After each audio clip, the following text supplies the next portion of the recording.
और तुम पर जुल्म शुरू कर देंगे। आज तुम हमारे साथ नहीं हो तो कल क्या तवक्का रखते हो कि हम तुम्हारे साथ होंगे? अगर आज अदलिया मेरे साथ खड़ी ना हुई तो कल जो मर्जी हो गया, मैं तो शर्मिंदा रहूंगा हमेशा।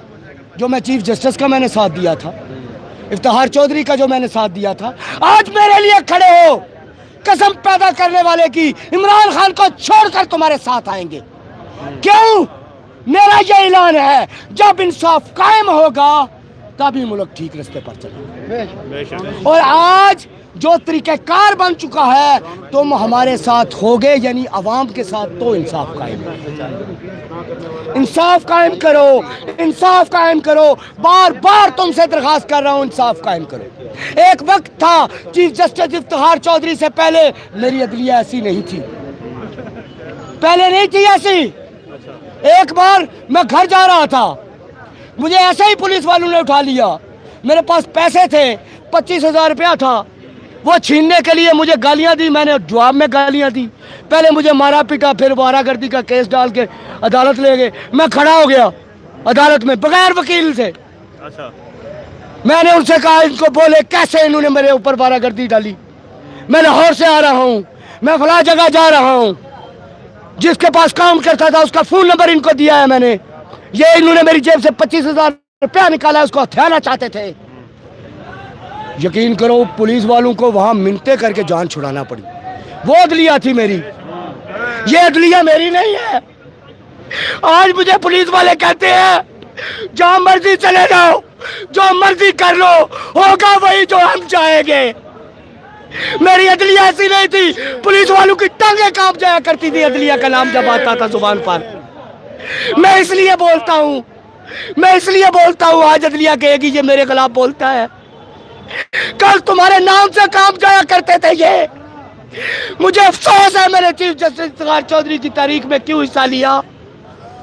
ये मेरे कफन पर दाग रहेगा कि उसके बाद इंसाफ कायम नहीं हुआ। माफियाज आ गए, वकीलों की माफिया बन गई। आज पुलिस वालों के साथ मिल मिला के चलते हैं सारे। जाओ जाके देखो, कहेंगे मैं बात कर रहा हूं, मुझे कहेंगे सबूत लाओ, और मैं सिविलियन कहां से सबूत लाऊंगा तुम्हारे खिलाफ?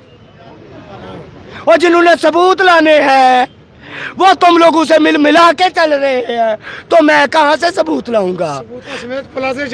ठीक है। और मेरी ISI सिर्फ इसलिए काम कर रही है, किसी को ब्लैकमेल करने के लिए सबूत इकट्ठे करती है, इंसाफ के लिए नहीं इकट्ठे करती। मैं किसको कहूं कि मैं इस सबूत लाओ? अब तो आपके दलिया पे भी बोझ डाला जा रहा है। मैं किससे कहूं सबूत लाओ? मेरी पुलिस चांद सिक्कों के लिए बिक जाया करती है, मैं किससे कहूं सबूत लाओ? जो हुकूमतें पुलिस को इस्तेमाल करती हैं, अपने घरों का चौकीदार बना रखा है, मैं किससे कहूं सबूत लाओ? मैं किससे कहूं कि इंसाफ कायम करो? सिर्फ एक तुम ही बचते हो, सिर्फ एक तुम ही बचते हो। इमरान खान ने बिल्कुल सही लफ्ज चुना है, सही कहा है कि लीडर अगर अच्छा हो तो उसकी टीम अच्छी ही खेलती है। तुम इंसाफ करना शुरू कर दोगे, सब ठीक हो जाएंगे। और इंसाफ ऐसा नहीं है, अगर कोई बंदा मेरे खिलाफ झूठी FIR कटवाता है तो उसे कौन सजा देगा? बताओ मुझे, कोई कानून है तुम्हारे मुल्क में? आपके खिलाफ कोई दरखास्त है कराची में, आपको कराची जाके सफाई देनी पड़ती है। वो ये नहीं देखते कि इसने झूठी दे दी, वो तो कभी कराची आया ही नहीं। देखो तो सही तुम्हारा निजाम काम कैसे करता है। ये इमरान खान जगह जगह जा रहा है। मैं कहता हूँ अल्लाह करे अब ये एक दिन के लिए वजीर आजम बने सही, क्योंकि अब इसे सही अंदाजा हुआ हमारी तकलीफों का। अब इसे पता चला ये निजाम हरकत कैसे करता है, ये निजाम चलता कैसे है, ये निजाम लोगों को घुटनों के बल कैसे लाता है। क्यों शरीफ लोग इस यहाँ पे नहीं आते, क्यों शरीफ लोग सियासत से दूर रहते हैं? ये किस तरह शरीफ लोगों के कपड़े उतारते हैं। पहले लोग यही कहा करते थे, यार तो कोई मुजरम होगा तो वो पुलिस से डरेगा ना। और भाई मुजरम नहीं डरता पुलिस से। मैंने मुजरमों का देखा, पुलिस वालों को वो गालियां देते हैं, पुलिस वाले उन्हें देते हैं। जिसने एक बार छितर खा लिया वो नहीं डरता पुलिस से। शरीफ डरता है पुलिस से, मुद्दई कांपता है थाने जाने से। मुद्दई डरता है, वो नहीं डरता, कातिल नहीं डरता।